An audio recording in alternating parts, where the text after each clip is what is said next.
Gostaria aqui de colocar a nossa agenda de hoje. O nosso tema é de desafios da indústria e setores difíceis de carbonizar, né? Falando muito também sobre a questão da aplicação do hidrogênio e a eficiência energética, a eletrificação na indústria.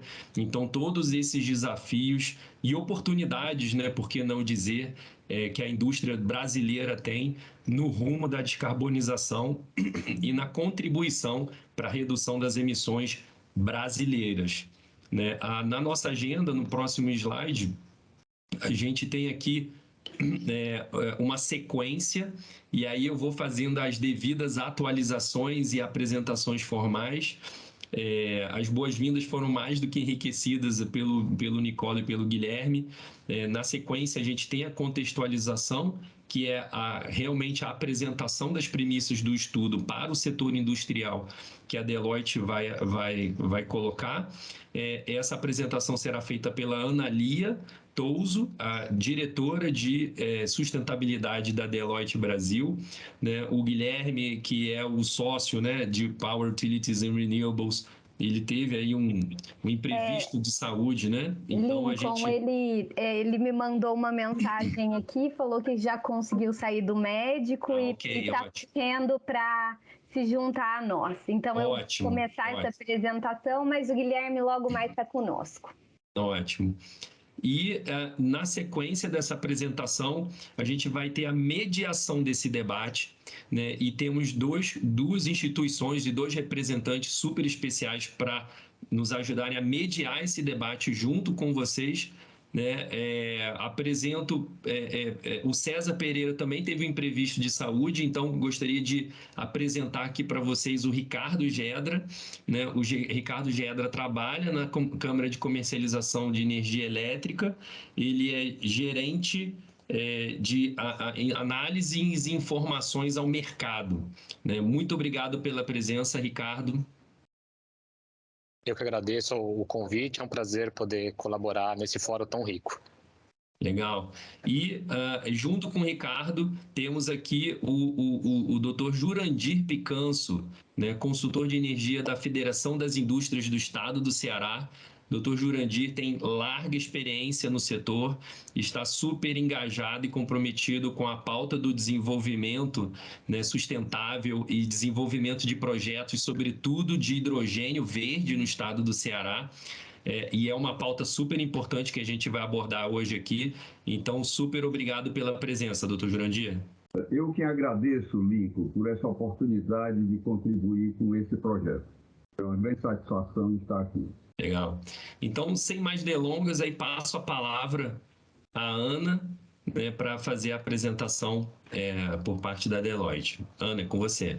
Vamos lá. Bom dia a todos, um prazer estar aqui e um prazer essa parceria que a gente está com a Enel para o desenvolvimento desse projeto tão relevante.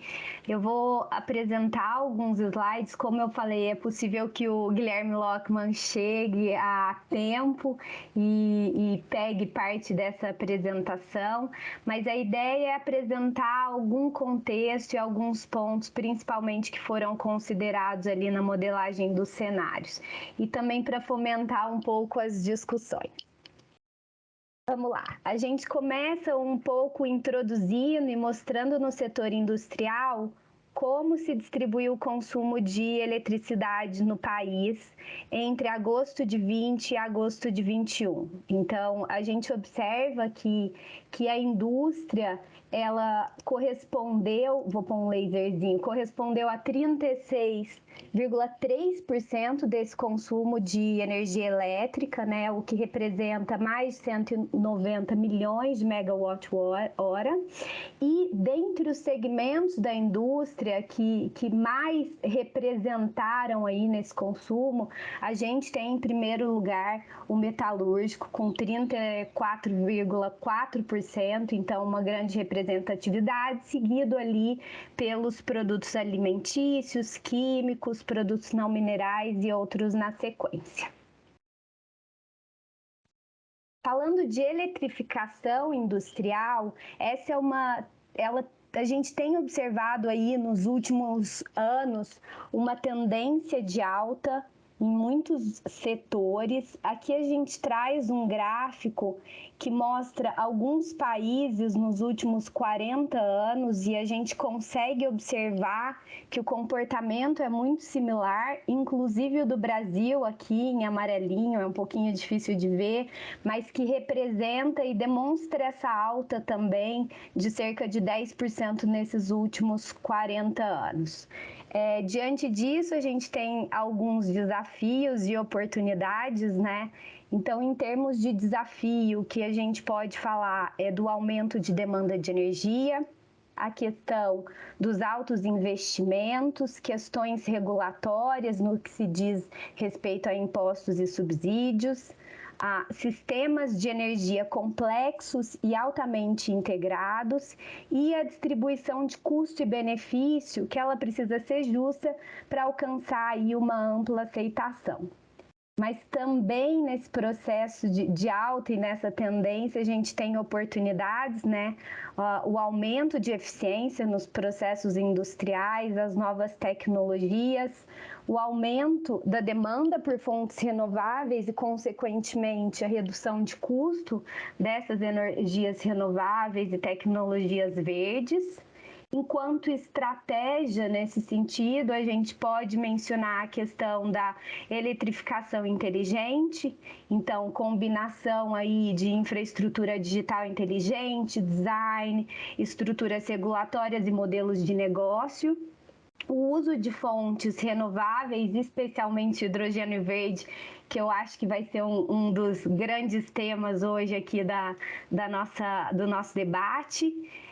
Equipamentos mais eficientes e questão de inovação e P&D. Aqui a gente traz para reflexão alguns caminhos possíveis e existentes aí para otimizar a descarbonização no setor industrial. Então, um pouco para fomentar depois nossos debates. Em termos de eficiência energética, a gente tem a questão de gestão estratégica da energia para otimizar o desempenho nos processos industriais. A gente também traz o gerenciamento dos sistemas e otimização do calor térmico a partir de fontes de aquecimento e fabricação inteligente, análise avançada de dados para aumentar a produtividade energética. Com relação à eletrificação, que a gente estava falando, a eletrificação industrial, pode-se pensar em questão de eletrificação do calor do processo, usando indução, aquecimento radioativo e bombas de calor. Também a eletrificação de processos de alta temperatura, como, por exemplo, aqueles encontrados na fabricação de ferro, cimento e aço. E a substituição de processos termicamente orientados por eletroquímicos. Quando a gente menciona a questão de combustíveis de baixo carbono, matérias-primas e fontes de energia, a gente pode refletir com relação ao desenvolvimento de processos flexíveis de combustível, a integração de combustíveis de hidrogênio e matérias-primas na aplicação industrial e também o uso de biocombustíveis e matérias biológicas. Quando se diz respeito à questão de captura e utilização e armazenamento do carbono, a gente pode mencionar aqui a absorção química pós-combustão do CO2, o desenvolvimento e a otimização de materiais avançados na captura do carbono e melhorando assim a eficiência e reduzindo o custo de captura, e o desenvolvimento de processos para a utilização do CO2 capturando para a fabricação de novos materiais. Então, aqui alguns caminhos existentes para otimizar esse processo de descarbonização no setor que a gente traz para reflexão. Na sequência, a gente trouxe aqui dois cases internacionais, cases de descarbonização. São duas empresas líderes na produção de aço. Uma empresa, a primeira delas, multinacional, é uma empresa sueca. Teve ali a substituição do carvão e do coque, que tradicionalmente são utilizados na produção. pelo uso do gás hidrogênio. Então, a eletricidade ela foi gerada a partir da eletrólise da água e, com isso, o subproduto desse processo, ele passou a ser a água e não mais o CO2. Então, com isso, eliminando as emissões de carbono. O outro case, que também é de uma multinacional com algumas unidades em Bélgica, França, Espanha e Canadá, é um case relacionado a melhoria na eficiência de materiais e energéticos e o aumento no uso de sucata.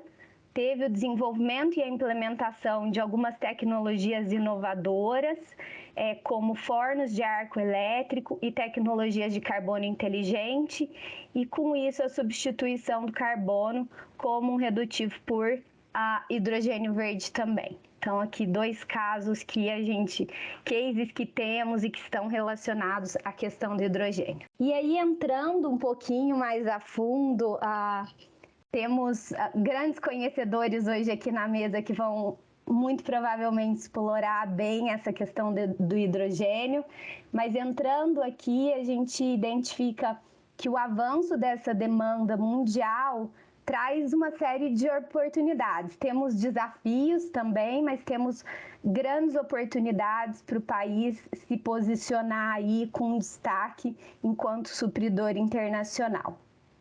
Enquanto oportunidades, a gente pode mencionar a questão de ser um mercado em ascensão, ter um bom posicionamento para exportação, diferentes rotas tecnológicas e oportunidades.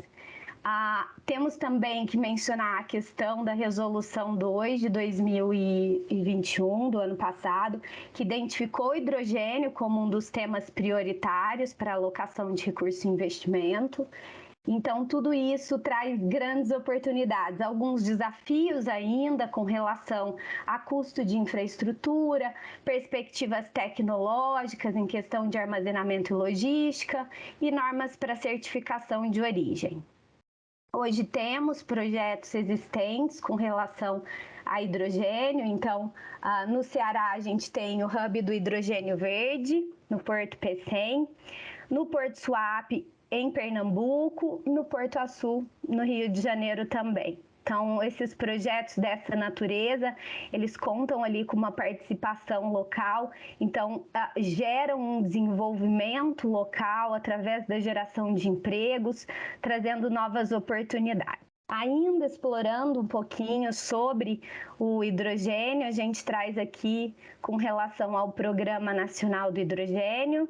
Então, ele foi criado, é um programa que tem o objetivo de desenvolver e consolidar esse mercado, tanto no Brasil, mas quanto inserir nosso país com um bom posicionamento internacionalmente, de forma competitiva. E os temas prioritários são justamente investimento em pesquisa, desenvolvimento e inovação. O programa é estruturado em 6 pilares, 6 eixos, né, que a gente diz. Então, tem o primeiro eixo voltado ali para o fortalecimento das bases tecnológicas, depois o segundo eixo passando pela capacitação e recursos humanos, terceiro eixo voltado para o planejamento estratégico, seguido do arcabouço legal regulatório, do crescimento de mercado e competitividade e da cooperação internacional. A governança é composta por um comitê técnico, aprovação periódica do plano e ações sinergicamente ligadas a programas e políticas públicas. E para finalizar essa nossa introdução, a gente traz aqui os cenários possíveis para essa transição em 2050, né? Então, diante das perspectivas, das tecnologias disponíveis, das condições hoje observadas no país, tendências regulatórias, rodou-se aí a modelagem que trouxe 2 cenários. O primeiro cenário, ele mostra a redução do smelt, tanto o primeiro quanto o segundo cenário, eles apontam com relação a essa redução e a função direta no que diz respeito da indústria de siderurgia. Ambos cenários, eles demonstram ali um abandono ou uma alteração, diminuição na produção com alta contaminação, sendo que o primeiro cenário, ele mostra que a eletricidade, ela passa a representar ali entre 20% e 25% da demanda, enquanto o segundo cenário já aponta em termos de 40% a 45% da demanda energética do setor. E no segundo cenário, a gente consegue observar de forma clara a introdução do hidrogênio azul e verde como vetores da descarbonização a médio e longo prazo, né? Principalmente naqueles setores difíceis de descarbonizar. Espera-se que ele passe a representar ali 10% da demanda energética do setor. Então, por aqui encerro essa introdução inicial da Deloitte, passo a palavra para o Lincoln e para os nossos líderes, para que a gente possa ouvir e debater um pouco sobre o tema. Obrigado, Ana. Eu percebi aqui que o Lockman se conectou, então antes de passar para as considerações iniciais do Dr. Jurandir e do Ricardo, Guilherme, seja muito bem-vindo. Obrigado, Lincoln. Eu fiquei tão confortável escutando a Ana Lia que eu não tive nem coragem de interrompê-la. Então, quero só dar minhas boas-vindas a todos. Para nós da Deloitte é uma alegria poder participar aqui. E para aqueles que não me conhecem, eu sou sócio responsável pelo setor institucionalmente dentro da Deloitte, pelo setor de Power, Utilities and Renewables. E para nós é um privilégio ter todos vocês aqui participando do Roundtable. Fazendo menção especial, né, ao Ricardo Gedra, que a gente já vem trocando figurinhas aí, está sendo um prazer conhecê-lo e ter hoje ele aqui, e também os demais aí que vão estar falando conosco, vai ser para nós um prazer, viu? E eu vou estar aqui participando até o final, então estamos aí ajudando você na mediação. Legal. Bacana, obrigado, Lockman. Então, passo a palavra agora para o Dr. Jurandir Picanço, consultor de energia da Federação das Indústrias do Estado do Ceará, para suas contribuições em relação a essas temáticas. E, na sequência, também, já fico aqui anunciado as considerações iniciais do Ricardo. E aí, agora, Dr. Jurandir e Ricardo, a mesa é de vocês, né? Vocês podem colocar suas considerações e nos ajudar a partir desse momento. Quem quiser fazer uma pergunta, alguma colocação, levante a mãozinha que o Dr. Jurandir e o Ricardo vão estar conduzindo o diálogo com todos vocês, ok? Vamos lá. Lincoln, novamente agradeço essa oportunidade. Eu queria fazer um cumprimento especial aí ao Nunes, que é nosso companheiro daqui do Ceará, a Márcia também, são todos muito próximos nossos aqui, de fazerem parte desse grupo da Enel do Ceará. Mas meu nome hoje está muito, digamos, vinculado ao projeto de hidrogênio. Realmente está tendo aqui um dinamismo muito grande aqui no estado do Ceará. Os projetos estão avançando, já foram inúmeros memorandos de entendimento. As empresas fazem estudo de viabilidade e avançam nesses processos.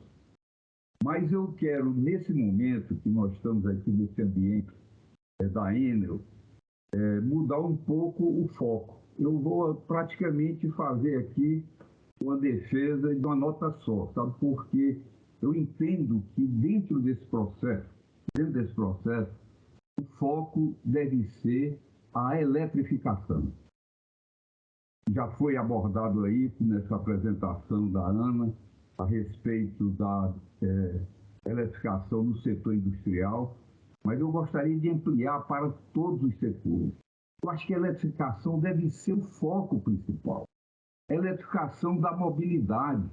A eletrificação da mobilidade, nós vamos contribuir de uma forma direta para a descarbonização, aumentando o mercado de energia elétrica. A descarbonização doméstica, a partir da cocção elétrica, Hoje o tema de gás que está sendo subsidiado, que está com custo altíssimo, é um espaço muito apropriado para se promover a cocção elétrica.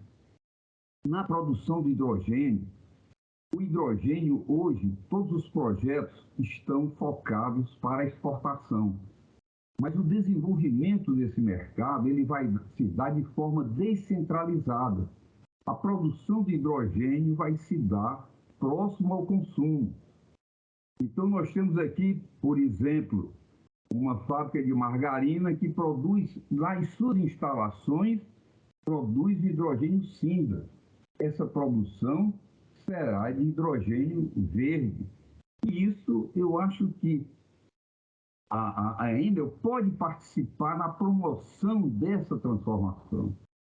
E todas as atividades em que vão demandar o hidrogênio é praticamente um processo de eletrificação, porque na maior parte delas a produção será a partir da eletrólise, utilizando energias renováveis da rede e produção, ou seja, você está transformando um processo que hoje usa o calor de alguma forma e tudo para produzir o hidrogênio a partir da eletrólise. De uma forma secundária, é também um processo de eletrificação. Então, eu acho que esse deve ser o foco. Esse deve ser o foco, é o da eletrificação. Porque a produção do hidrogênio verde vai ser, de alguma forma, um processo de eletrificação, já que vai predominar a produção do hidrogênio de forma descentralizada, próximo da utilização a partir da eletrólise. Então, olha, eu me limito a fazer digamos, apresentar esse foco, essa defesa de que eu acho que tudo deveria se transformar, botar prioritariamente a eletrificação, não só na indústria, mas nas outras atividades, na mobilidade, no uso doméstico, entende? Em que todos os processos em que o calor possa ser através da eletricidade, eu acho que se deve estudar essa viabilidade. É evidente que em alguns processos de grande demanda de calor, no processo siderúrgico, no processo de produção de cimento, você vai ter que ter tecnologias muito apropriadas. Mas o uso do calor de forma secundária, em processos auxiliares, é muito provável que a eletrificação seja viável e seja de interesse daquelas indústrias que hoje utilizam naturalmente combustíveis fósseis, o óleo combustível, o óleo diesel no seu processo. Então, eu focaria nisso aí. Quer dizer que o meu nome que está associado ao hidrogênio verde, hoje eu associaria à eletrificação dos processos. Era essa a minha contribuição inicial. Perfeitamente, doutor Jurandir. Eu faria aqui algum complemento, bem em linha aí do que o doutor Jurandir já tinha colocado, e já deixo aberto aqui para quem quiser fazer pergunta, como orientado pelo link, pode levantar a mão, que depois chamamos aqui para poder dar continuidade ao debate.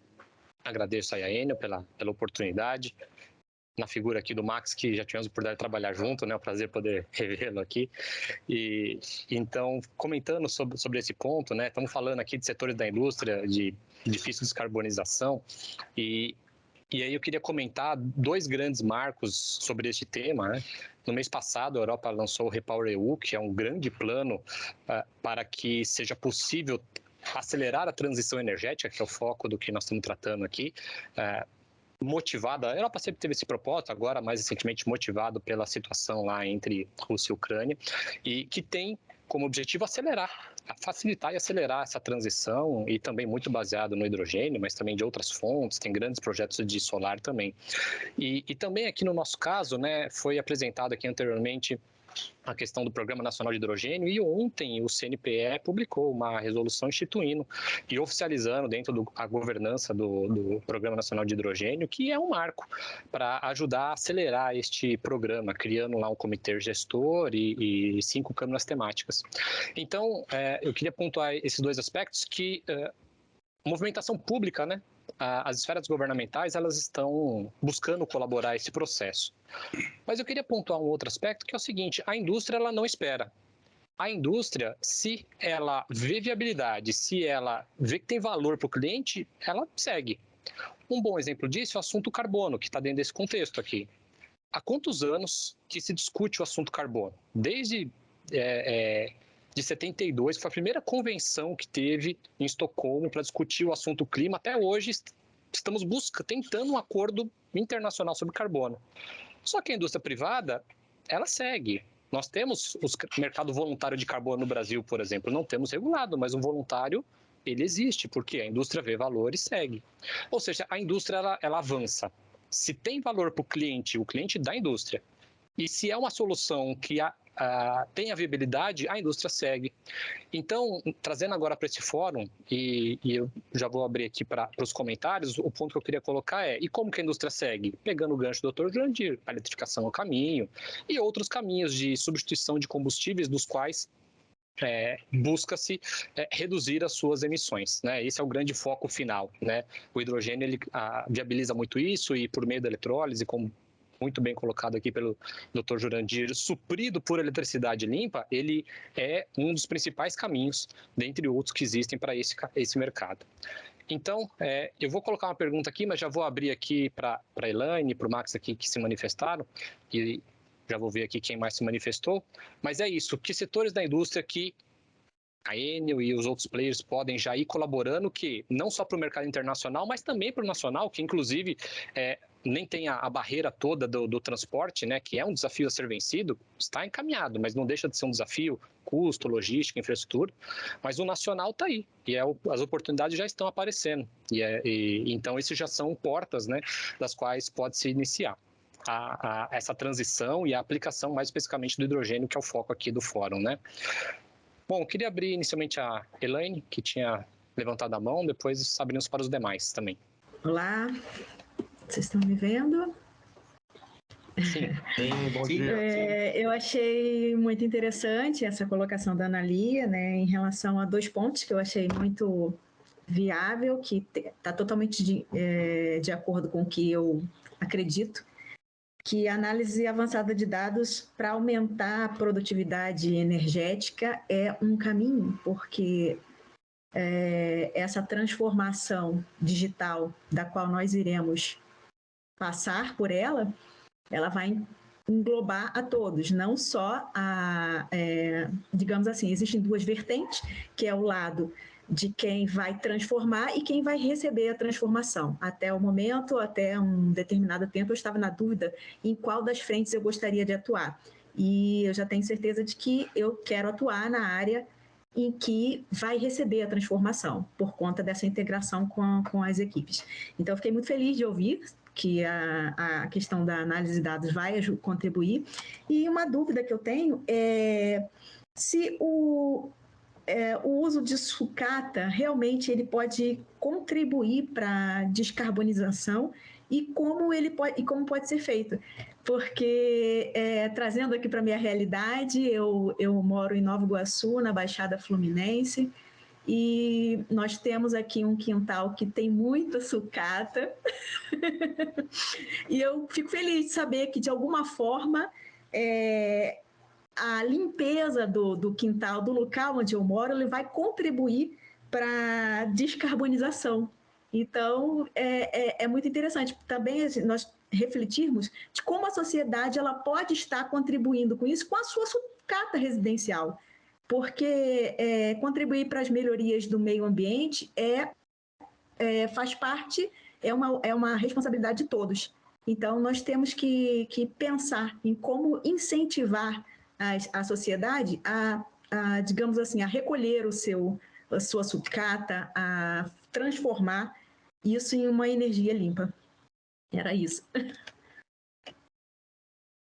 Bom, a dúvida foi em relação a essa descarbonização, Analia. Com relação à sucata, né? Sim. Eu quero, na verdade, deixar aqui aberto para os nossos líderes, quem tem maior conhecimento e domínio do tema, para pontuarem e darem as opiniões com relação a isso. Olha, eu posso fazer algum comentário, porque a sucata já é utilizada em processos, né? E a sucata de aço, principalmente, ela já é plenamente utilizada. E, evidentemente, o uso da sucata, em quase todos os processos de reciclagem, o processo energético é menos intenso do que a partir do minério natural. Então, se você já tem a sucata, você vai transformar novamente no seu produto, ele vai precisar menos energia do que você partir do minério de ferro. Mas isso já é utilizado. Eu não sei se a organização desse processo aumentaria, digamos, a eficiência, né, no uso da sucata, mas todo o processo de reciclagem, eu acho que tem que ser prioridade, que realmente nós não podemos mais conviver com esse, digamos, dano à natureza que se faz, levando tantos, digamos, rejeitos, né, para a natureza. Tudo tem que ser reciclado. Na Europa, praticamente, isso já está acontecendo. Aqui no Brasil, só acontece com as latinhas de cerveja. Essa daí já é reciclada quase que integralmente. Muito bom saber. Muito bom saber que obrigado pela oportunidade aí de estar interagindo com vocês e é muito bom saber que você pode pensar que lixo pode realmente ter a sua contribuição positiva em relação à melhoria do nosso meio ambiente. Elaine, eu vou fazer aqui um comentário também na linha do seu, justamente para fechar esse ponto que você colocou, né, de como que a sociedade pode contribuir, né, e tem total poder, né, para fazer isso, porque o desenvolvimento sustentável, ele é uma alavanca importante, são as empresas, né, o governo em termos de responsabilidade, mas somos nós, os cidadãos, que no dia a dia podemos fazer a nossa parte para uma economia de baixo carbono, para descarbonizar.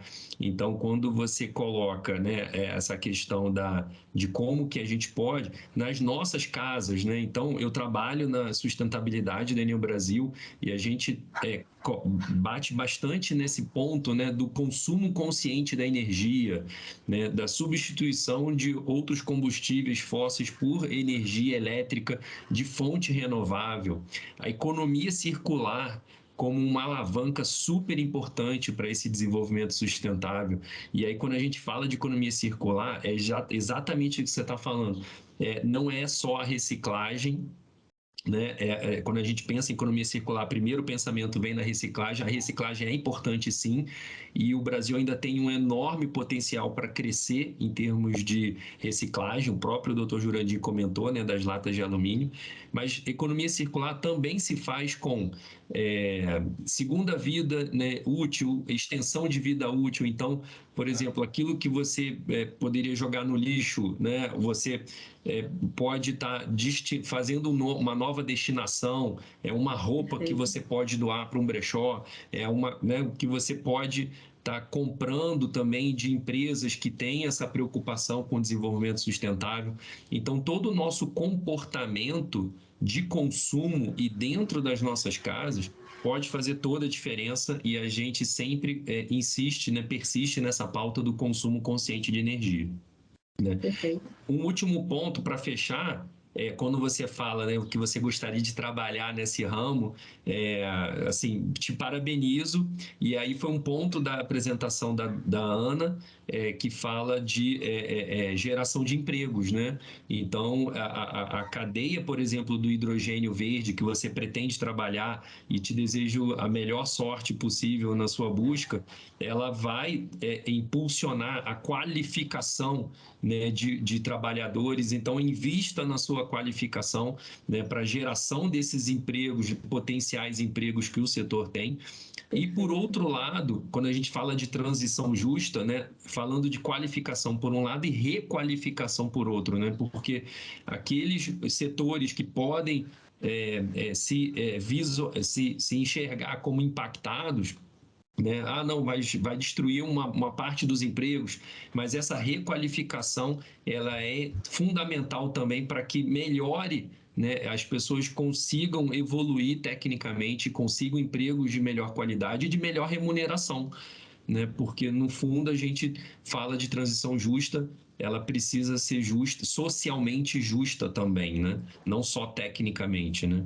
Então esse é o ponto que eu queria colocar aqui. Passo a palavra de novo para o Ricardo, aí, nosso mediador, Ricardo.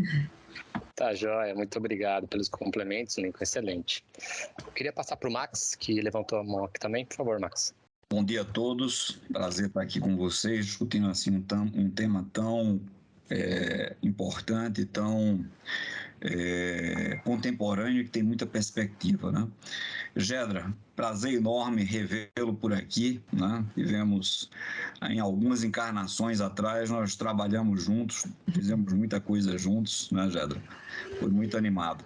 Aqui hoje Enel São Paulo, outrora Eletropaulo. Estamos falando de um negócio, acho que uns 16, 18 anos atrás, né?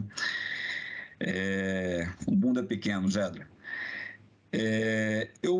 Minha ideia aqui, para contribuir com essa discussão, é colocar uma visão, e eu gostaria de ouvir os comentários sobre essa visão, que não necessariamente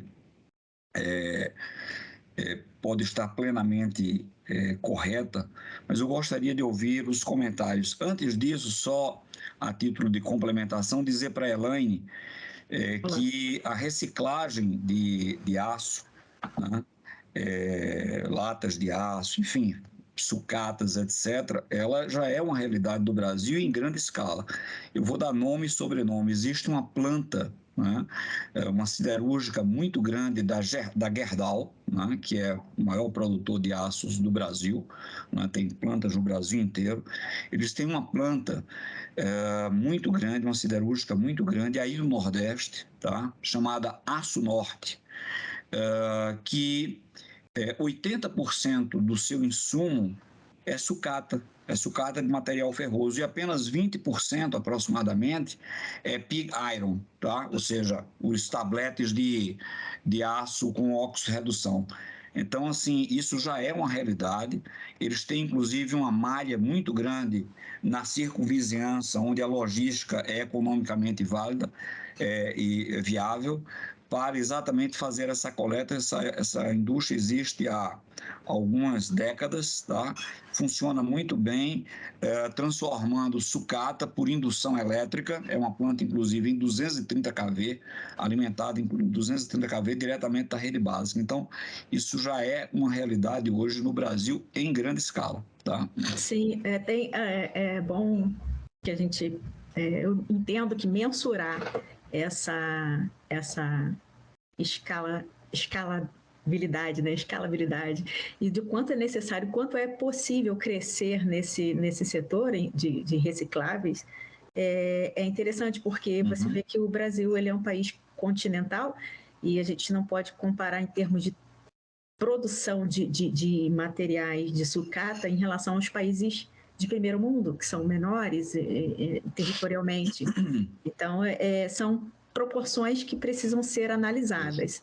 Eu acredito há espaço, que sim, para crescimento.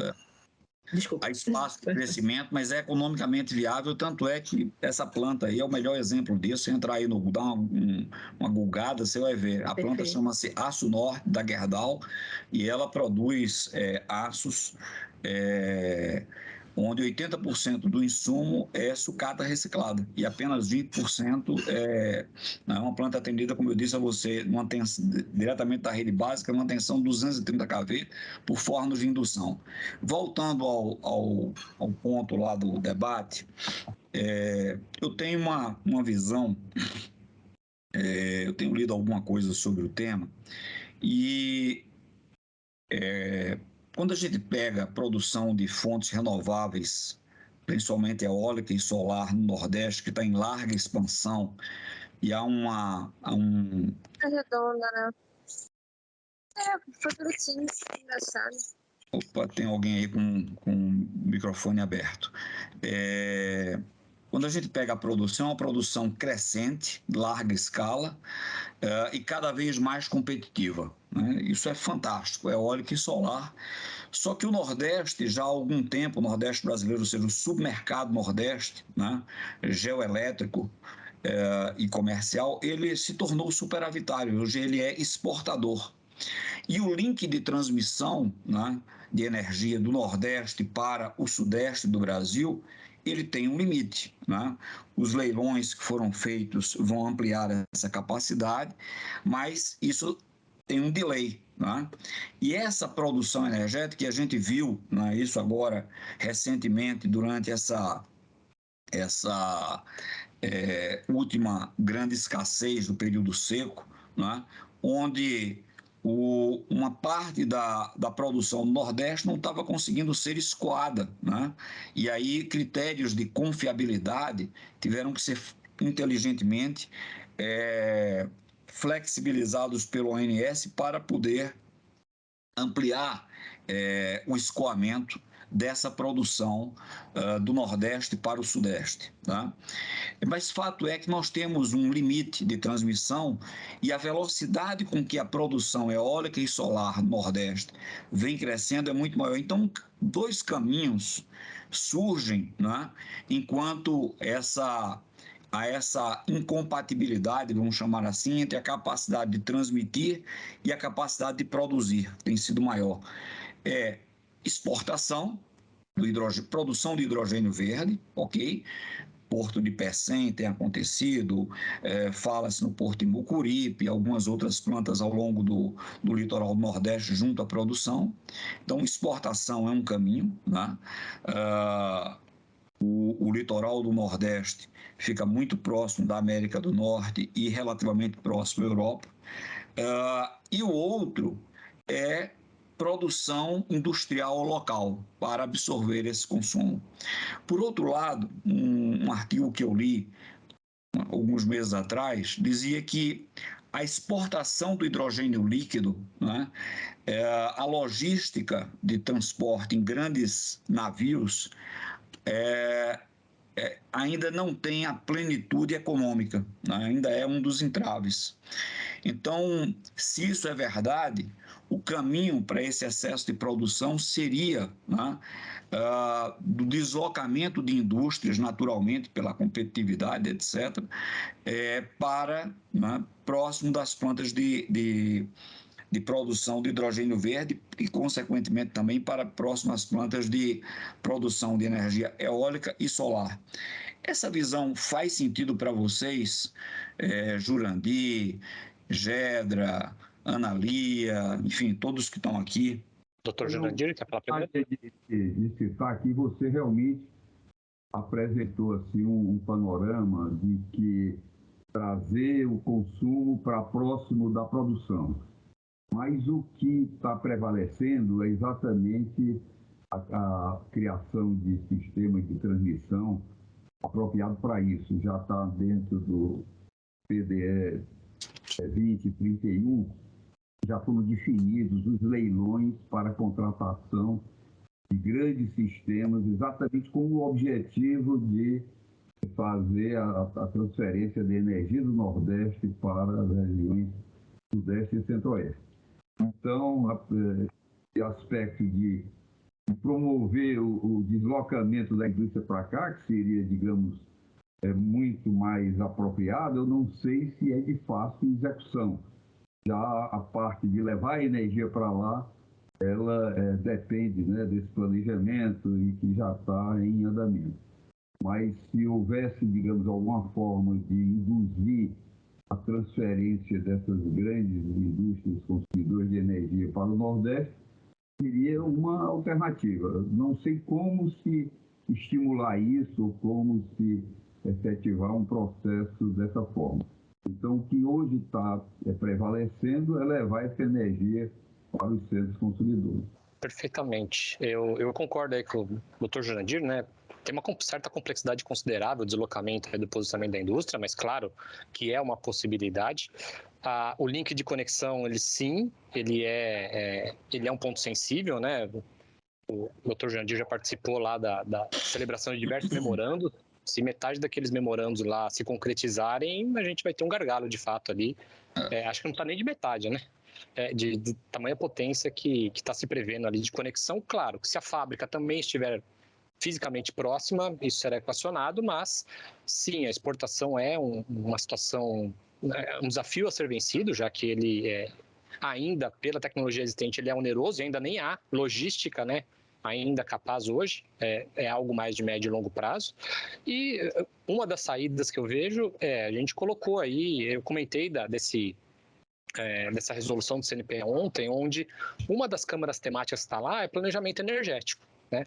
E todas essas grandes fábricas são fábricas para começar em operação daqui 4, 5, 6 anos, muitos falando aí de 2030, ou seja, temos ainda tempo para justamente colocar esse planejamento em prática e conseguir ajustar a infraestrutura de transmissão, de conexão, para que a gente não venha futuramente ter restrições, limitações e possamos aproveitar todo o potencial fantástico que a gente tem de geração renovável do nosso Nordeste, usar sim para a produção local, para exportação, mas também ter a possibilidade de que tenha uma fábrica que produza o hidrogênio próximo dos centros de carga no Sul e Sudeste e, contratualmente, ele possa fazer esse contrato e, fisicamente, não haverá restrição de escoamento. Então, eu acho que essa é a oportunidade que está na mão e que seria a condição ideal para a gente aproveitar o melhor de toda a nossa riqueza, né?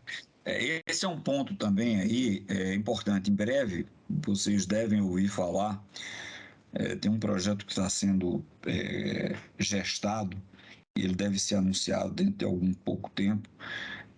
Nós temos aqui no Sudeste, aqui em São Paulo especificamente, um polo industrial conhecido, muito grande, conhecido por ser um grande poluidor da atmosfera. Já melhorou muito, que é Cubatão, né? O Marcos Mesquita conhece isso, os mais antigos sabem aqui né, o que foi Cubatão, principalmente nas décadas de 70 e 80, isso já melhorou muito com as restrições ambientais, mas ainda é. E há um projeto que está sendo gestado de transformação do energético dessas indústrias, né, em hidrogênio verde a partir da produção de geração solar flutuante ali nas represas que ficam exatamente nas imediações. Esse projeto envolve grandes grupos empresariais que estão, né, se juntando para fazer isso. Então, essa também é uma alternativa que muito próximo aí de polos industriais. Então, são coisas que a gente vai começar a ver nessa linha, né? A produção de hidrogênio verde a partir de plantas solares e ou eólicas, seja no Nordeste e solar aqui no Sudeste, onde couber, evidentemente, onde for viável economicamente, né? Para alimentar uma parte de indústrias mais energointensivas, né? E eu queria também ouvir um pouco se essa realidade da exportação, da logística da exportação, se ela de fato ainda é um gargalo impeditivo para exportação, porque há uma perspectiva aí, quem leu hoje o Valor Econômico viu, né, que os níveis de restrição na Europa do gás russo já iniciaram, né? Está no primeiro nível, etc. Tal. Então, em que medida isso poderá alavancar e viabilizar a exportação através de grandes navios que transportam, por exemplo, gás liquefeito, poderia transportar o hidrogênio liquefeito? Nós estamos aqui muito engajados nesse processo e acompanhando os grandes empreendimentos que estão em desenvolvimento. Alguns já passaram da fase de estudos para a fase de projetos. E todos eles estão acreditando na viabilidade desses empreendimentos. A maior dificuldade que eu vejo realmente vai ser no sistema de transmissão, porque, infelizmente, só se pode colocar no planejamento quando essa demanda estiver consolidada. E nenhuma delas ainda já apresentou assim, um plano efetivo, apenas são estudos prospectivos que identificam demandas elevadíssimas dentro desse processo de produção. É 2 gigawatts, 3 gigawatts, é coisa de dimensão realmente muito elevada. Mas todos eles, os estudos já foram feitos. Aqui o Porto do Pecém tem como parceiro na sua administração o Porto de Roterdã. O Porto de Roterdã já fez todos os estudos para viabilização do Porto do Pecém para ser esse polo exportador de hidrogênio verde. Então, na parte portuária não tem problema, na parte de infraestrutura não tem problema. O problema vai na parte de produção de energia, não tem problema. O problema vai ser realmente na transmissão. São projetos que, para se consolidar, levam muito mais tempo do que os projetos de produção de energia.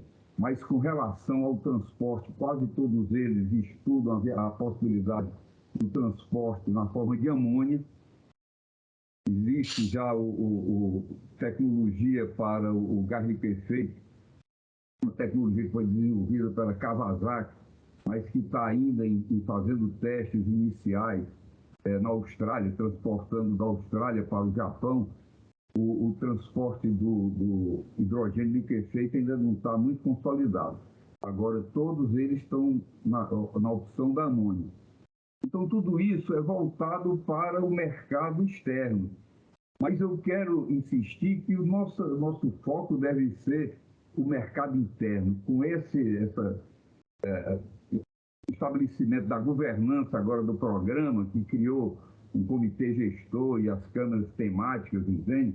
É preciso estabelecer políticas que incentivem essa transição energética aqui no país e que não ficarmos apenas trabalhando para atender a transição energética dos outros países.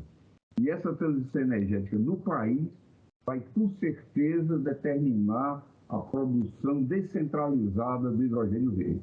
E eu acho que esse deve ser um foco importante, porque isso vai aumentar muito a demanda do setor elétrico, né? Vai ser um novo fator, um novo elemento para o crescimento dessa demanda. Então, eu vejo isso aí. Para a exportação, os grandes players acreditam nas soluções. Eu vejo como gargalo a transmissão de energia. E o restante, eles não veem como sendo uma dificuldade. Inclusive, um dos players que estão mais avançados aqui, ele anunciou que fará a transmissão diretamente para isso. Poderá fazer, se não conseguir resolver dentro do sistema básico, fará uma transmissão diretamente para as suas usinas aqui no Pecém. Foi a Fortescue que anunciou isso aí. Essa disposição de investir em sistema de transmissão específico para atender os seus projetos.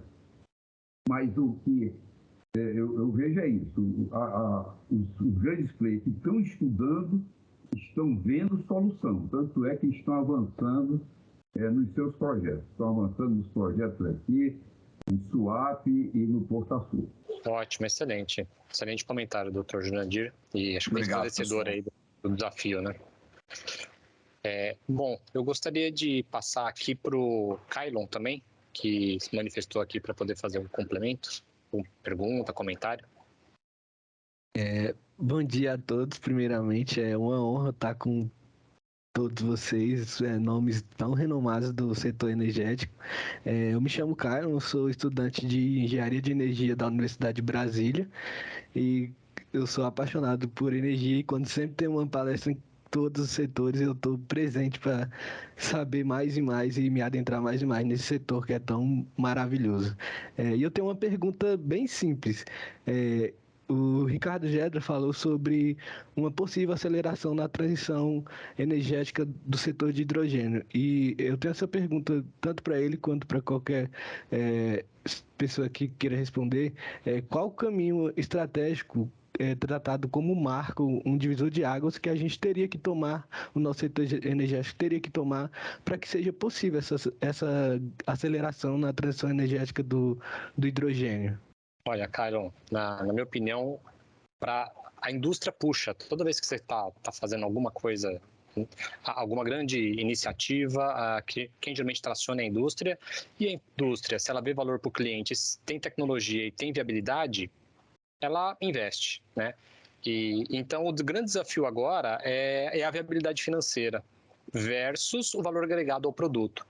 Então, agora esse é o grande dilema. Se for possível viabilizar esses empreendimentos e o grande custo hoje está nos ativos, né? Está nos equipamentos para montar essas fábricas e na própria eletricidade, né? Então, o grande custo hoje é os ativos, eletrolisadores e a própria energia elétrica. Esses são os principais elementos. A energia elétrica, o Brasil já é bem competitivo. A gente não pode encarecer. E aí, dependendo do requisito para ser considerado verde, é que pode encarecer, e esse é um grande dilema debatido em nível mundial. Por exemplo, a Europa, numa primeira versão de uma regra que ela está colocando, ela fala que a verificação do consumo e da produção de eletricidade tem que ser hora a hora, né? Em nenhum momento a fábrica de hidrogênio pode consumir mais do que a geração de eletricidade, mesmo que no mês todo, se eu fizer um balanço, e a geração de eletricidade seja maior. Isso encarece, porque talvez eu vou ter ociosidade da geração, talvez eu vou ter algum tipo de não aproveitamento da maneira mais efetiva. Então, se a gente conseguir ajustar essas questões regulatórias e também houver alguns investimentos na linha da fabricação dos ativos para a produção que reduzir o custo e isso der uma viabilidade razoável, com um valor agregado, o produto ele pode até ser mais caro, mas tem um valor agregado, não pode ser exorbitantemente mais caro. Certamente isso vai se concretizar, né? Aí, se alguém quiser fazer um comentário adicional também, ao meu ponto de vista, fique à vontade. Ricardo, Marcos Mesquita, o Marcos citou aí o caso que aqui para a gente, em São Paulo, é referencial, que é o caso de Cubatão. Eu trabalhei muito tempo na indústria também, e a indústria se move como você falou, né? E sendo mais sintético, ela se move por custos, tá? Os outros fatores são importantes, como agregar valor, etc. Mas a primeira decisão é uma decisão de custos. A alavancagem disso se dá normalmente por políticas públicas, ou por incentivos ou por constrições.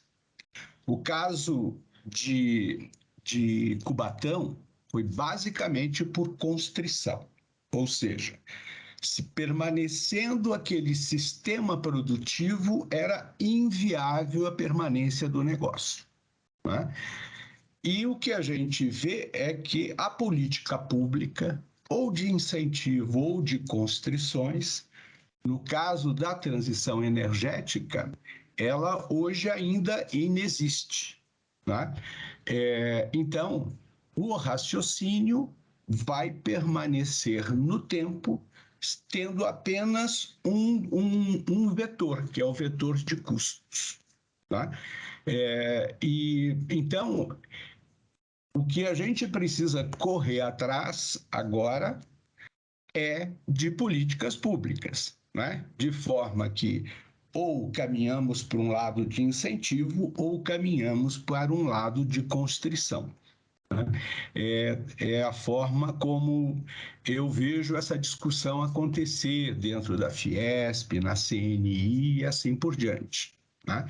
A motivação ainda não é grande, porque sempre significará a troca de um sacrifício presente por um benefício futuro, tá? Então, se não houver aceleradores para isso, né, nós vamos estar sempre dependendo desta questão dos custos, tá? Essa é o que a gente avalia aí, né, pelos contatos que a gente tem com a classe empresarial em geral. Legal, muito obrigado pelo complemento, Mesquita. Acho que ficou bem atendido aí a questão colocada pelo Kailon. Ficou maravilhoso, obrigado. Joia, obrigado, Kailon. Vou seguir aqui com o Jefferson, que também manifestou interesse em falar. Bom dia, vocês me ouvem? Sim, Jefferson. Perfeito. Não, bom, primeiro eu quero agradecer aqui a oportunidade em nome da EPE, né? Eu estou representando o diretor Giovanni, que teve um compromisso de última hora para atender. Eu gostei muito das falas que eu tenho ouvido até agora, né? Eu acho que a gente está exatamente falando de transição, e transição a gente, nas falas do Gedra, do Max, da Elaine, a transição, na verdade, é uma transição de tudo, né? Transição cultural, transição econômica, transição política, transição tecnológica, transição regulatória. Então, a gente vê que é um processo, né? E sendo um processo, ele é construído no dia a dia, né? Isso tem uma implicação muito importante, porque, a despeito, às vezes, dos nossos desejos que as coisas aconteçam rapidamente, elas têm que ser construídas, né? E isso leva tempo, né? Essa é a característica da transição energética, né? E aí, isso se conecta com aquele slide que a Deloitte apresentou, em que mostra algumas oportunidades. A gente já tem que aproveitar as oportunidades que estão presentes e disponíveis hoje, né? Então, eficiência energética é recurso disponível, né, que existem vários mecanismos já existentes, né, para que aproveitemos isso e que a própria indústria contribua com a produtividade do país como um todo, e a indústria tem um papel importante nisso, né? E aí, nesse caso, o que eu gostaria de deixar como pergunta, né, e contribuição para a Deloitte, uma delas, seria se o estudo avançaria na identificação dessas oportunidades, já colocando os mecanismos existentes. Então, por exemplo, na indústria, além das iniciativas próprias, você tem programas de governo como programa de aplicação de recursos do Procel, você tem parcerias para pequena e média indústria, né, como o programa Potencialize, que é capitaneado lá pela GIZ, mas o Ministério e a EPE têm participado nos comitês, então são iniciativas que podem ajudar nesse processo de eficiência. No caso de captura, né, a gente tem mecanismos de compensação florestal com financiamento do BNDES, por exemplo, né? Acho que é importante que um estudo dessa aponte aquilo que tem também como oportunidade para a viabilização das oportunidades já existentes nesse processo de aproveitamento do que já existe, né? Esse é um ponto, né? O segundo ponto o que eu acho relevante é a gente conseguir identificar trajetórias viáveis de transição energética da indústria. Então, o que eu quero dizer com isso, né? A descarbonização da indústria siderúrgica, tomando como exemplo, usando hidrogênio, em que medida ela é tecnicamente viável hoje? Em que medida a solução para descarbonizar ela pode ser feita de forma gradativa e de que maneira e que desafios têm que ser vencidos? Então, por exemplo, redução indireta hoje no Brasil é muito pequena a participação, a gente tem coque e carvão mineral como energéticos preponderantes, né? E nesse caso, você tem que cotejar qual é a trajetória viável. Desativar essa indústria toda de uma hora para outra é algo que me parece improvável, né? Porque você tem uma cadeia de valor construída em torno disso, né? E essa cadeia de valor significa empregos também, quando a gente está falando de transição energética justa, né, para todo mundo, social inclusive, né? E o Brasil tem um problema, né, de baixo nível per capita, né? A gente está com isso é visível, né, estatisticamente há várias décadas e tem sido objeto de noticiário bastante intenso nos últimos dias, né, sobre a pobreza no Brasil. E aí eu acho que construir essa visão de trajetória ela é relevante para a indústria, né? E até mesmo para informação da sociedade como um todo, né? No que tange especificamente ao Programa Nacional de Hidrogênio, que foi mencionado aqui várias vezes, né? A gente coloca justamente aquela visão, né, nesses comitês que é para trazer a participação dos atores na construção dessa trajetória, né? Qual vai ser a estratégia para a construção da penetração do hidrogênio no Brasil? A resposta é que essa trajetória, essa estratégia, ela vai ser construída em conjunto, né? Esse é o espírito desses comitês, para que seja, digamos assim, consensual e não de maneira que possa acomodar, né, dentro de uma visão de descarbonização, aquilo que é viável para todo mundo, né? Então, essas seriam as contribuições que eu queria deixar aqui como comentários, né? Que eu acho que é relevante apontar mecanismos de aproveitamento do que hoje já existe, acho que isso é relevante, como redução de assimetria de informação, né, para a sociedade, para a indústria como um todo, e avaliar essas trajetórias viáveis, né, para a indústria nessa transição, e, se possível, acho que isso é muito complicado nesse momento, né, apontar custos, né. E aí outra questão que eu me lembrei agora, é uma dúvida, uma pergunta mesmo. Se dentro dessa análise que a Deloitte está empreendendo, ela prevê algum tipo de entrevista com a indústria, algum tipo de interação com a indústria para levantamento de potencial ou não? Eu sei que isso também é uma questão bastante complicada e nem sempre simples de fazer em curto prazo, né? Então essas seriam as minhas contribuições e agradeço aí o espaço. Lincoln, você quer que eu fale um pouquinho do projeto ou você quer falar do projeto como um todo? Não, pode falar, Jefferson, mas eu posso começar aqui a resposta. A gente está justamente nesse momento fazendo esse diálogo, né? Então, a premissa fundamental do nosso projeto, do nosso estudo, né, Caminhos para a Transição Energética do Brasil, ele é um estudo que pretende ser o mais inclusivo possível.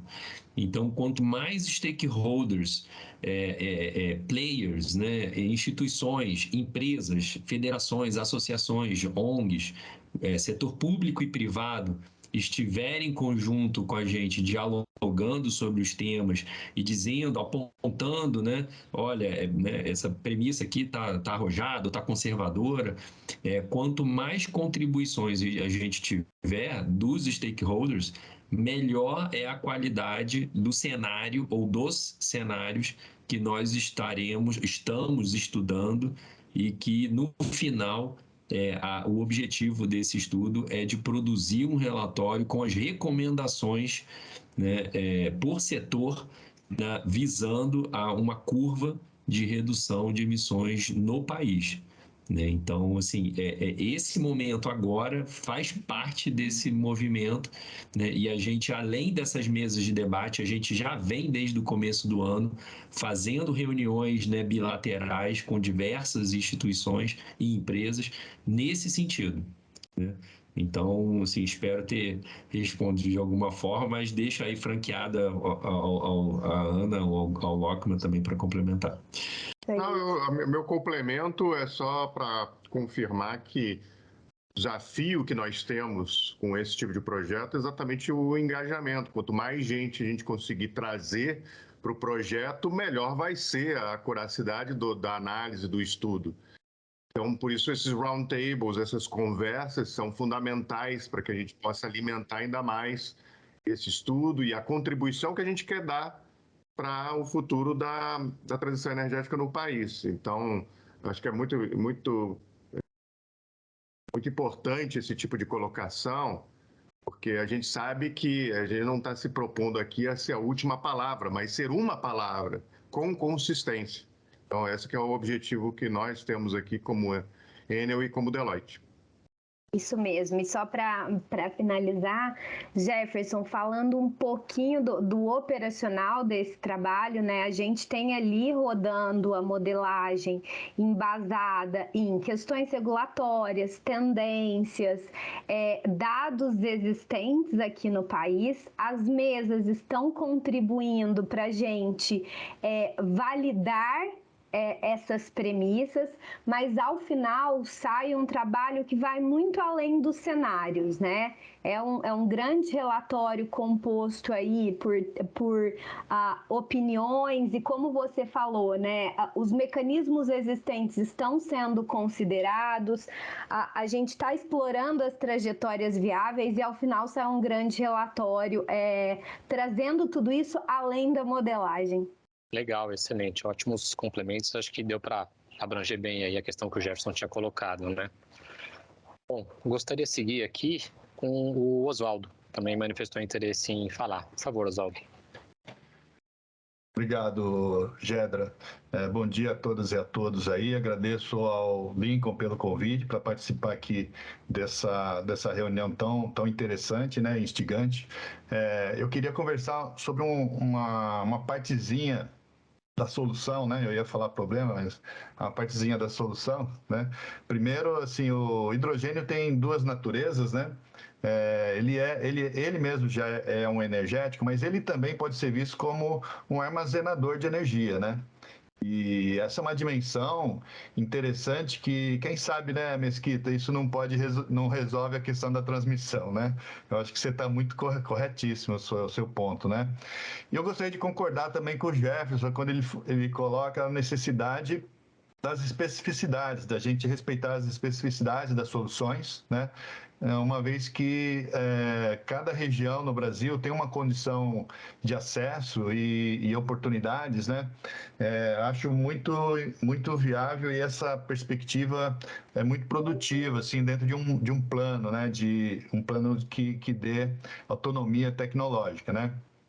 Eu queria falar um pouquinho sobre a produção de hidrogênio, né? Quando a gente fala assim, né? Eu lembro que quando a gente começou a conversar sobre nanotecnologia, todo mundo falava, né? Não, a oportunidade da nanotecnologia. Não tem a nanotecnologia, tem as nanotecnologias, né? Então, a mesma coisa para a produção de hidrogênio. A gente tem uma tendência de achar que a produção de hidrogênio é uma tecnologia só, ela está no mercado e está disponível. Não, não é bem assim, tá? Falando dos eletrolisadores, a gente tem diferentes tecnologias. A gente tem eletrolisador com meio alcalino, a gente tem o eletrolisador com eletrólito polimérico, o eletrólito sólido. São tecnologias com TRLs diferentes e custo diferente, com eficiências diferentes. E elas são aplicáveis para diferentes soluções também, né? Então, assim, olhando para a diversidade de aplicações, né? Por exemplo, foi dito aí pela Analia que um dos subprodutos de uma planta de hidrogênio pode ser água. Então, por que a gente não pode pensar da produção do hidrogênio a partir da água salobra lá do semiárido, né? Eu acho que ou ainda a partir da água salobra em offshore, né? Por que isso não pode ser pensado como uma rota? Ou ainda, eu queria lembrar que, assim, falando da descarbonização, né, da matriz, a gente sabe que as cidades são responsáveis por 60% das emissões, e 60% disso está no setor de transporte. Então, pensar o hidrogênio para o setor de transporte é mandatório, né? E, assim, em particular, São Paulo, o estado de São Paulo, é um grande produtor de etanol. O etanol é uma grande fonte de hidrogênio, né? E, na verdade, a gente já tem essa rede pronta no Brasil. A gente tem etanol em todos os postos de gasolina, né?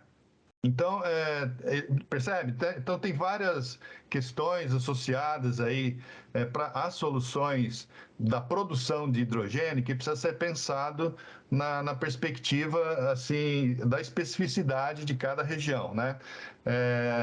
E, assim, eu penso muito em algumas soluções que podem juntar soluções, na verdade, né? Por exemplo, a gente pode misturar hidrogênio com gás natural, né? Existem experimentos que fazem isso com até 30% de mistura, né? Não é o mesmo gasoduto, mas é possível planejar soluções para o Brasil sobre essa questão, né? Existem, então, muitas perspectivas, muitas rotas, eu diria, né? Então, escolher a rota correta para cada região, eu acho bastante oportuno e é um mindset interessante. E, Ricardo, você falou do protagonismo da indústria, né? Protagonismo da indústria, você falou, né? As coisas vão acontecendo, mas a indústria está andando, ok. Eu fico pensando se, por exemplo, o maior mercado para eficiência energética continua sendo a indústria, né? E dentro da indústria tração e processos de calor, né? E eu fico pensando assim, a razão disso, né? Será o risco tecnológico associado com o retrofit? Será a necessidade de você repensar os processos produtivos, né? Então, a indústria, de fato, é um meio muito duro assim, para a inovação nos processos, eu acho, né? Porque tem muito risco envolvido, tem muito custo, né? A gente entende. E eu queria perguntar, Ricardo, se você acha, com essa questão do protagonismo da indústria, né, que eu concordo, né, e olhando para o Plano Nacional de H2, de hidrogênio, você acha viável que a indústria, vamos dizer assim, acabe optando por determinadas tecnologias com graus de maturidade TRL, por exemplo, médio, e que já tem um risco menor, mas ainda não é de mercado, né? Você acha que tem chance do setor industrial apoiar, se envolver, protagonizar esse desenvolvimento tecnológico? Porque não tá dado qual é a tecnologia para cada setor, né? E eu acho que tem várias soluções, na verdade, né? Vale lembrar que uma planta com eletrolisador de H2, o custo dela não está associado só com o custo do eletrolisador. É um grande sistema, né? Você tem armazenamento, tem o subsistema de água, subsistema de gases. É um sistema caríssimo isso, né? Então, acho que isso... E também isso depende da potência, né? Existe uma relação quase que direta, né? Tem a calculadora lá do CPEL, né, que diz isso. Isso é uma relação quase que direta entre a potência da planta e o custo de infraestrutura, o CAPEX, no caso, né? E eu acho que isso tem a ver com o COPEX também. De qualquer forma, eu acho que é possível escolher rotas para diferentes segmentos industriais, né? E com tecnologias específicas de interesse quanto aos eletrolisadores, né? Eu queria consultar você, Ricardo. Você acha que a indústria está com essa fome toda? Ela toparia assim, participar de um projeto em parceria com as instituições de pesquisa, com a universidade, ou até com os agentes públicos de fomento? Qual que é a sua visão atual? É mais isso mesmo que eu queria falar. Obrigado pelo espaço, desculpa pela extensão. Olha, eu vou fazer um comentário aqui de um ponto, você colocou vários pontos, e depois eu deixo aberto quem quiser complementar também.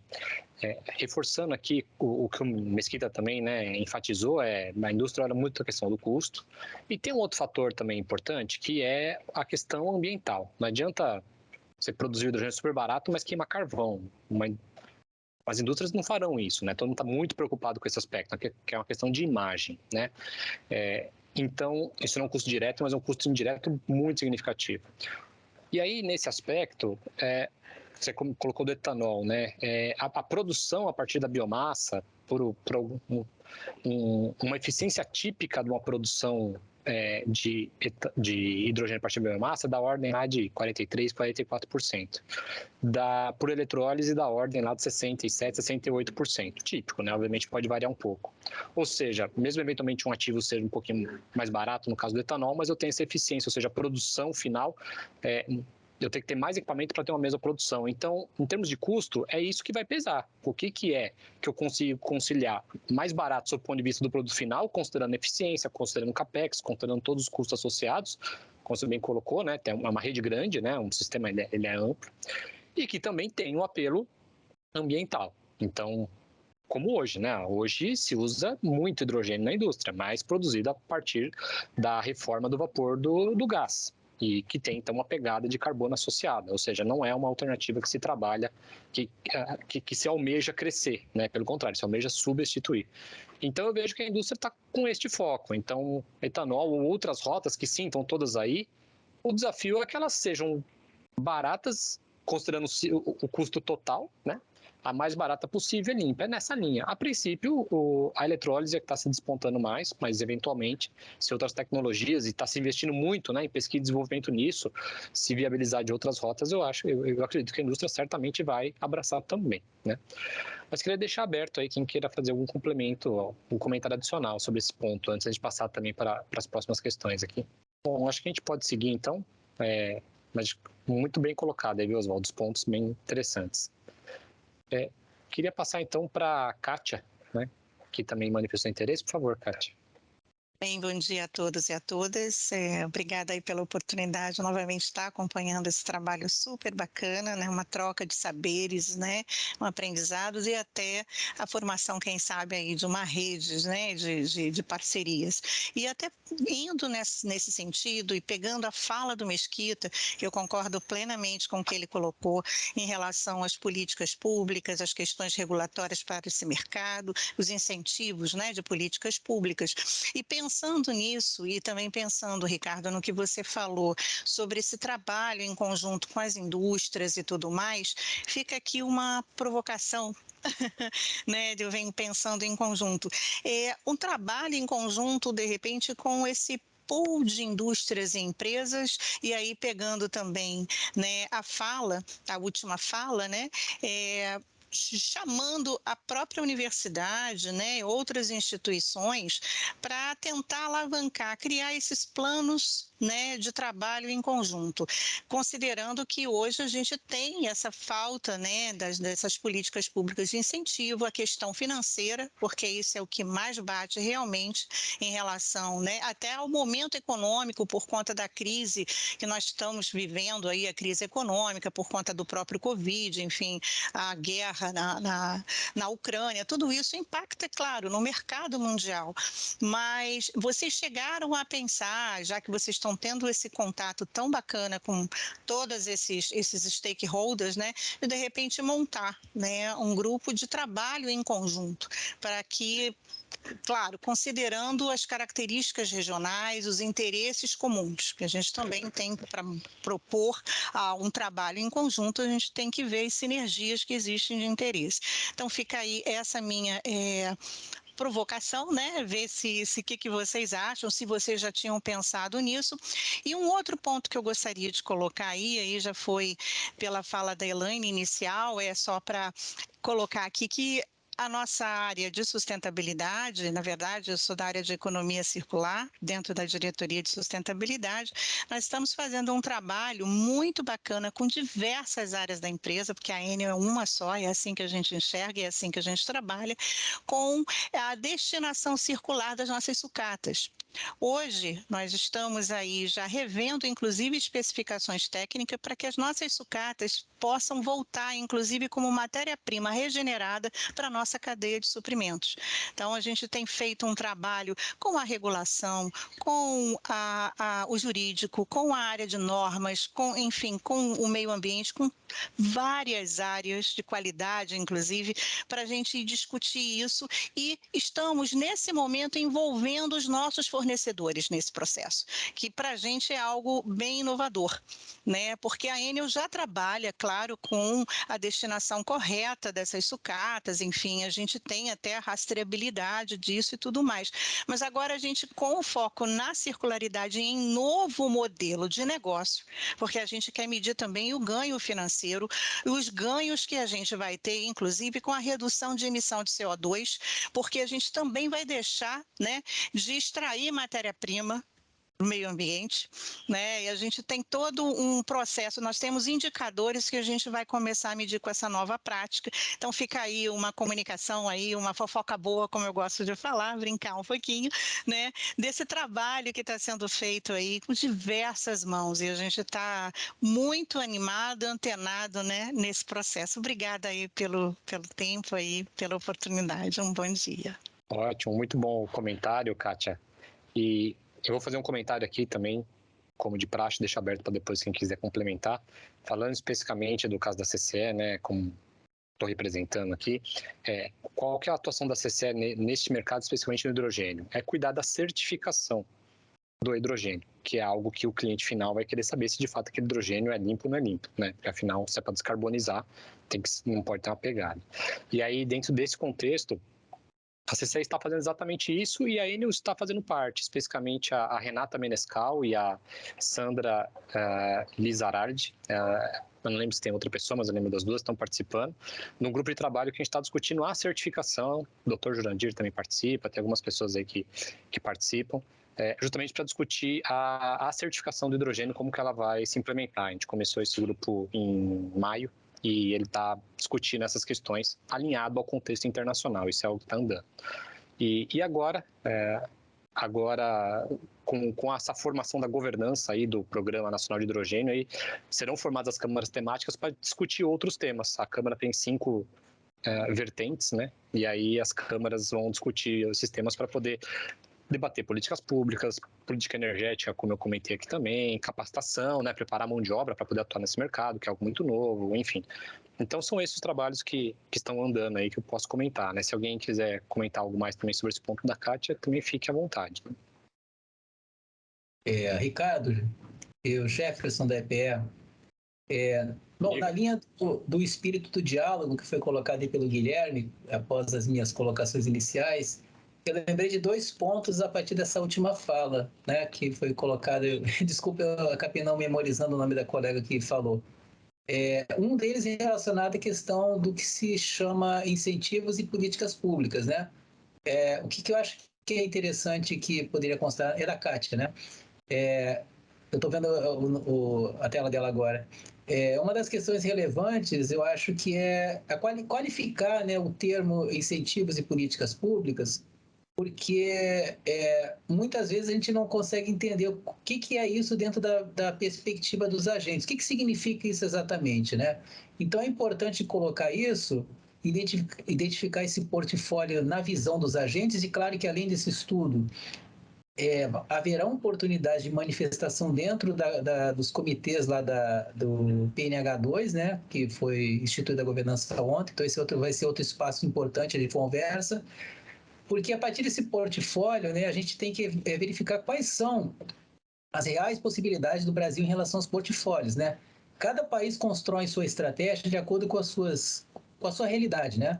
Com seus potenciais energéticos, com a sua estratégia não só energética, mas industrial, muitas vezes, e tem sido assim. Então, vou dar um exemplo aqui: Noruega, Reino Unido, Canadá, Estados Unidos, África do Sul, todas construindo estratégias muito parecidas com a visão que o Brasil tem, né? A Alemanha tem uma estratégia, né? O Chile tem outra estratégia, então, e todas elas são legítimas, né? O que a gente precisa é cotejar esses portfólios e a nossa realidade, né? Já que o orçamento, né, o orçamento público, ele é um orçamento tem característica política também, né? E ele tem que cotejar a nossa realidade com outras prioridades, né? Acho que esse é um ponto, né, que eu queria deixar como ponto de atenção aqui, como contribuição aí o estudo, né, como para ser pensado. Outra questão sobre essa discussão da certificação, ela é crucial, Ricardo, né? Acho que a gente já tem conversado, né? O Giovanni tem sido bem ativo nisso. E a preocupação que o governo tem manifestado é que, no final das contas, a gente tem um ambiente de negócio propício para que a descarbonização seja atingida, seja ela com que rota for. Então, por exemplo, se tem uma região que tem muito gás natural e consegue associar isso à captura de CO2, né, e se for competitivo para aquele mercado, aqui o ambiente vai tornar aquilo possível, né? Independente, dada uma certificação. Então, quem preencher o critério, né, seja ele com que caminho escolher, né, ele consegue atender de forma econômica e descarbonizando. Por outro lado, uma região que tenha muita disponibilidade de energia solar e eólica, que seja competitivo, né, e consiga exportar isso para outras regiões, né? A gente tem que desenhar um ambiente que permita com que isso aconteça, e por aí, o etanol, mesmo o etanol colocado no estado de São Paulo, ele pode ser competitivo, eventualmente o raio econômico pode variar, né?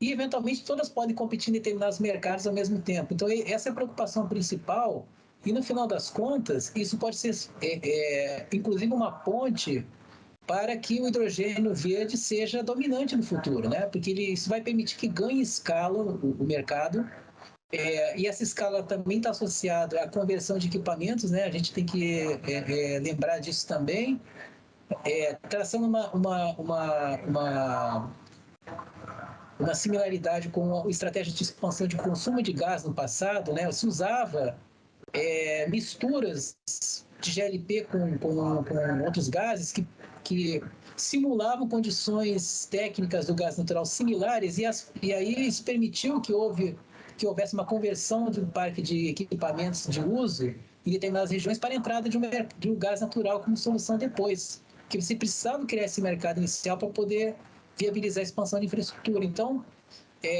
o que é importante é que essa própria transição de outras alternativas de geração de hidrogênio, que hoje, eventualmente, pode ter até uma pegada de carbono um pouco maior que hidrogênio verde, elas podem construir uma ponte para que o hidrogênio verde seja dominante no futuro, né? Então, a gente tem que estar atento a isso. Essa é uma preocupação que não é só do Brasil, né? A Comunidade Europeia, né, ela recentemente estabeleceu uma consulta para a certificação de hidrogênio renovável, né? E aí a Green Hydrogen Organization também entendeu um pouco essas preocupações da certificação com foco na meta final, que é descarbonização, né?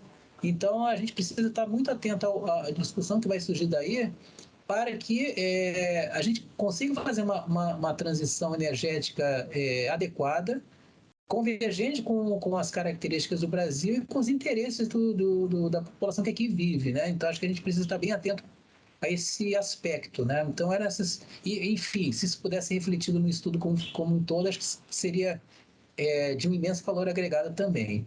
Agradeço mais uma vez aí. Perfeito, Jefferson. Muito obrigado aí pelas contribuições e considerações. Gostaria de passar aqui para o José Nunes também. Bom dia, Ricardo. Bom dia a todos. Eu saí um pouquinho e posso até ser repetitivo aí com algum tema, mas tentarei ser breve. Então, parabéns aí ao Picanso. Picanso é um desbravador. A gente está aqui falando de algo que sempre fica essa pergunta, né, Ricardo? Você diz a indústria, puxa, é verdade, o Mesquita coloca, às vezes precisa do incentivo governamental inicial. E aí eu relembro do primeiro parque eólico no Brasil, lá em 96, que a tarifa era de R$ 650 o megawatt-hora. Hoje, um parque eólico tem tarifa abaixo de 100 nos últimos leilões, só para a gente ter uma ideia da dimensão. E necessitou um empurrão governamental. O Picanso era presidente da empresa de energia do Ceará, e a visão do Tasso Gereissati, na época como governador do estado, de que realmente era algo de futuro. Então, nessa época, esse parquezinho com seus aerogeradores de 150 kVA, hoje nós estamos falando de 8 mega em projeto para offshore, só para termos uma ideia dessa dimensão, né? E uma tarifa de 650 que hoje é abaixo de 100. Então, eu acho que realmente, quando há também um pouco assim a visão, a crença de que é algo de futuro, eu acho que às vezes se supera um pouco, né, e se traz esses incentivos que são necessários. E gostaria de voltar um pouquinho só lá a pergunta da Elaine, lá no início, com relação ao resíduo. Hoje o setor elétrico brasileiro ele tem um programa de receber resíduos recicláveis com bônus nas contas de energia. Esse programa ele foi dimensionado inicialmente na Enel, e nós utilizamos um livro do professor Calderoni, professor da USP, que ele fala o valor perdido no lixo, esse valor em real. E ele pegava cada componente, cada material, na realidade, o ferro, o alumínio, o PET, o papelão, o óleo de cozinha, e via qual era a diferença, o ganho energético entre você reciclar e você buscar da natureza esse mesmo material. Ele fez esse dimensionamento, nós estivemos na ANEEL discutindo esse tema, a ANEEL concordou como um programa de eficiência, ele hoje é adotado pela maior parte das distribuidoras. Hoje há milhares de clientes que pagam sua conta de energia com resíduo reciclável. É um projeto, esse projeto ele já teve uma premiação da ONU como um dos projetos de sustentabilidade, sendo redundante assim, mais sustentáveis, né? Então é algo assim que é difundido. São dezenas, não chega a centenas, já se aproximou de centenas. São dezenas de itens de materiais de resíduo que são recebidos dentro dessa plataforma. Mas, finalizando, eu queria parabenizar a iniciativa. Nós estamos com várias iniciativas e faz parte da nossa visão o que o Picanso também colocou como a eletrificação. Mas a eletrificação nos vários segmentos de uso, mobilidade doméstica, e sem dúvida como mais uso, né? E associada à descarbonização. Então, era isso. Eu parabenizo pela condução, Ricardo, pela condução leve e com profundidade. Obrigado a todos. Nunes, só para quem não conhece, o nome desse projeto que você comentou é EcoEnel. Então, se vocês residem, né, nos estados, né, de Ceará, Goiás, São Paulo ou Rio de Janeiro e é cliente da Enel, procure se informar no site ecoenel.com.br e encontrar o ponto mais próximo da sua casa. Muito obrigado, doutor Nunes. Obrigado. Tá ótimo, perfeito. Muito bom, excelente a contribuição aí, José Nunes. Bom, agora tem aqui apenas Elaine, mas ela já tinha se manifestado. Elaine, você tem alguma contribuição adicional? Ou a mão está levantada da sua intervenção anterior? Oi, foi levantada da intervenção anterior, mas pegando aí essa situação aí do José Nunes em relação a essa iniciativa de pagar a sua conta de energia com material reciclável, é um projeto fantástico. Eu penso que a descarbonização através da reciclagem é algo que realmente deveria ser difundido, não só para as empresas que, digamos assim, eu imagino que os incentivos governamentais em relação a esse tipo de iniciativa deveria ser um pouco maior para que justamente nós venhamos a alcançar esse nível aí de descarbonização por material que é acessível à população, à grande maioria das pessoas. Que nós possamos ter essa cultura, né? Introduzir essa cultura às pessoas, às comunidades e às vilas, às localizações de baixa renda. É muito interessante, eu vou até pesquisar sobre essa iniciativa de vocês, porque é algo que com certeza vai melhorar a qualidade de vida. E quando se fala em qualidade de vida, você não mensura classe social, você não deve, digamos assim, o planeta ele precisa de iniciativas como essa. Não é algo que pertença a uma determinada classe social. Eu acho que a informação ela precisa chegar, alcançar as classes D e E, para que justamente eles possam vir de alguma maneira ter uma economia, ter uma fatia de participação nessa descarbonização. Era isso. Muito obrigado, Elaine. Muito bom aí o complemento. Bom, então não temos aí mais manifestações. Eu gostaria então de agradecer aí o convite, a oportunidade para a gente poder conduzir aqui e fazer a moderação aqui desse debate, muito rico, agregou demais. Agradeço muito aí pela Enel e gostaria de passar aí para o Dr. Jurandir fazer as considerações finais antes de voltar a palavra aí para o Lincoln. Pois não, eu gostaria de primeiro agradecer aí ao Nunes a referência que fez aos nossos projetos pioneiros aqui no Ceará. E também ressaltar que todo esse debate foi muito enriquecedor. Eu vi aqui vários pontos de vista, todos eles muito coerentes, mas como eu iniciei a minha fala, eu estaria disposto aqui a fazer um reforço do tema que eu iniciei. Como eu disse, olha, hoje aqui eu vou passar como sendo o tema de uma nota só, tá? Que é o da eletrificação, da eletrificação para descarbonização, considerando que a nossa matriz energética é uma matriz limpa, entende? Essa eletrificação, ela poderá ser um processo, acho que um processo que as empresas distribuidoras têm muito a contribuir. Eu vejo aqui muitas iniciativas, nós somos procurados por empresas que querem desenvolver redes de abastecimento elétrico para veículos elétricos, e evidentemente que a participação das distribuidoras num processo desse vai facilitar muito o avanço e a velocidade disso.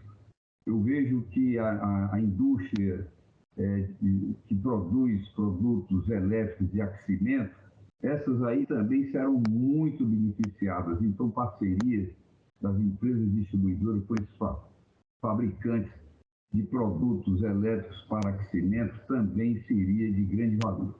Então, eu retorno esse tema, agradeço muito a participação nesse evento, coloco aqui a Federação das Indústrias totalmente à disposição. A Federação das Indústrias está engajadíssima nesse processo da transição energética. O tema que tem predominado é o hidrogênio verde, mas são todos os temas relacionados à transição energética. Nós estamos aqui buscando a conscientização das empresas locais, do setor industrial. A FIEC estará promovendo agora em agosto, nos dias 3 e 4 de agosto, um grande evento, que é o FIEC Summit Hidrogênio Verde, onde, inclusive, o Ricardo Gera já está convidado para apresentar a sua visão a respeito da certificação e rastreamento de hidrogênio. Serão vários palestrantes internacionais que teremos aqui, e todo o grupo aqui do Brasil que está focado nisso estará participando do evento. Será um evento realmente buscando engajar o setor industrial nesse processo. Nós vamos buscar exatamente trazer as indústrias para conhecer esses caminhos da transição energética, para que eles entrem nesse processo. Esse vai ser o objetivo principal do evento que está sendo organizado. Então, agradeço novamente essa participação e me coloco totalmente à disposição aqui na FIEC para atender as demandas que forem de interesse. Muito obrigado, então. Bom, eu agradeço, Dr. Jurandir Picanço, agradeço Ricardo Gedra, sensacional a imediação de vocês. Agradeço a todos que participaram, que a contribuição foi hoje nessa mesa foi muito rica, né? Esse material todo vai ser disponibilizado para vocês, tanto a gravação da sessão quanto o material que foi apresentado pela Deloitte. Então, de fato, a qualidade, né, a riqueza do debate somos nós que fazemos, né? São as pessoas que fazem. Então, agradecer a todos os presentes e a todo mundo que pôde dar sua contribuição. Falando em evento, o Dr. Jurandir partiu na frente, mas eu também queria fazer aqui uma propaganda do nosso próximo evento do estudo Caminhos para a Transição Energética no Brasil. Então, já ficam todos aqui, previamente convidados. O nosso segundo encontro, né? Nós tivemos o evento de lançamento do estudo no dia 28 de abril, né, na sede da Enel no Rio de Janeiro, e nós vamos promover um segundo encontro, esse em ambiente 100% virtual, no dia 5 de julho, às 15 horas. Então, vamos enviar aqui para todo mundo que se inscreveu para essa mesa, já vamos considerar no Save the Date, e vamos enviar o link, né, para a conexão, dia 5 de julho, às 15 horas, segundo encontro do estudo Enel Deloitte para a transição energética no Brasil. Nesse dia, a Deloitte vai já apresentar os resultados preliminares dos cenários que a Ana Lia comentou agora há pouco. Então, todas essas contribuições, né, nós revisamos posteriormente, incluímos, né, determinadas premissas nesse estudo, e vamos fazer a devolutiva, né, a Deloitte fazendo a devolutiva dessa análise para vocês, ainda para uma rodada, né? Vamos promover uma rodada ainda de análise crítica desses resultados dos primeiros outputs, para que de fato a gente consiga calibrar os cenários e fazer recomendações viáveis, né? Palpáveis, no sentido da transição energética e no sentido da redução de emissões no Brasil. Então, todos convidados aqui, vamos enviar o Save the Date para vocês, dia 5 de julho, às 15 horas. No mais, deixo aqui aberto, Max, Guilherme, Nunes, o próprio Nicola, né, que esteve presente com a gente e precisou se ausentar. Muito obrigado pela presença, pela contribuição.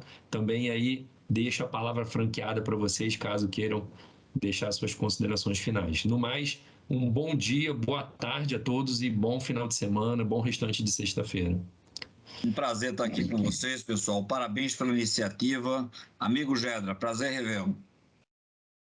Para mim também é um prazer enorme ter tido Queria fazer uns comentários finais também, viu, Lincoln? Primeiro, parabenizar toda a equipe pela organização, Deloitte e o nosso pessoal. Agradecer a participação de todos, o doutor Jurandir, o Ricardo, o Oswaldo, Jefferson e os demais. E dizer o seguinte, fazendo um pouco a referência ao que o doutor Jurandir comentou, que acredita que a eletrificação tem um papel fundamental, a gente acredita que a eletrificação é o que vai permitir a aceleração da transição energética. Então, assim como os 10 últimos anos nós focamos na energia renovável através das eólicas e solar, a gente acredita que a próxima década é a década da eletrificação. E através dela a gente vai conseguir acelerar a descarbonização. Por isso a gente vem trabalhando em várias frentes, e aí vocês podem conhecer depois os nossos projetos. A gente está fomentando junto ao governo projetos híbridos, por exemplo, com a hibridização, introdução de baterias de grande escala. A gente tem uma linha de negócio focada só em mobilidade elétrica, onde a gente está atuando em vários estados, em várias frentes, de modo que o debate hoje foi muito rico. Os temas são muito interessantes. A evolução tecnológica vai continuar como parte importantíssima nesse processo, a inovação, e por isso a gente tem que estar aberto a escutar, a contribuir e a participar, porque a gente não sabe exatamente qual é o caminho, sabe que são vários caminhos, e a única certeza que a gente tem é que quanto mais engajado a gente estiver, mais rápido a gente vai chegar nesses caminhos e as soluções. E o Brasil tem um papel fundamental pelas oportunidades que ele tem nesse processo, pelos recursos que a gente tem, pelo tamanho do nosso território e recursos, sol, vento, e, enfim, a capacidade que a gente tem de explorar o hidrogênio, nesse momento, o hidrogênio verde, e através dos estudos a gente vê que o Brasil tem o potencial de chegar na frente. Quando todos falam que em 2030, já tem projeções falando que o Brasil pode chegar em 2025, 2026. Então, acho que tem um campo para ser explorado aí enorme, e eu queria, de novo, agradecer a participação de todos. Esse estudo é um dos elementos importantes que vão ajudar a gente a chegar lá. Um abraço a todos. Muito obrigado, Guilherme, pelas palavras. Pessoal, boa tarde para vocês, bom restante de sexta-feira. Até Boa mais. tarde, bom final de semana. Bom final de semana. Um abraço, pessoal. Boa tarde a todos, parabéns, Enel, parabéns, Deloitte. Obrigado, Vitor. Boa tarde a todos, tchau. Boa tarde.